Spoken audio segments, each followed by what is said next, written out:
विष्णु मधुसूदन कैटभारे नारायणाच्युत त्रिविक्रम चक्रपाणे दैत्यादिशार्जधर श्रीधर वासुदेव गोपाल कृष्ण हरये तव सुप्रभातम्।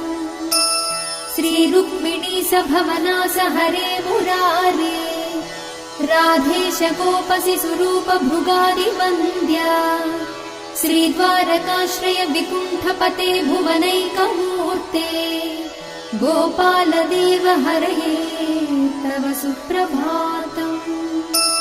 मीनाकृते कमठरूप वराहमूर्ते त्रैविक्रमाय नृहरे भृगु राम राम श्रीराम कृष्ण यदुनन्दन कल्किरूप गोपाल कृष्ण हरये तव सुप्रभातम्।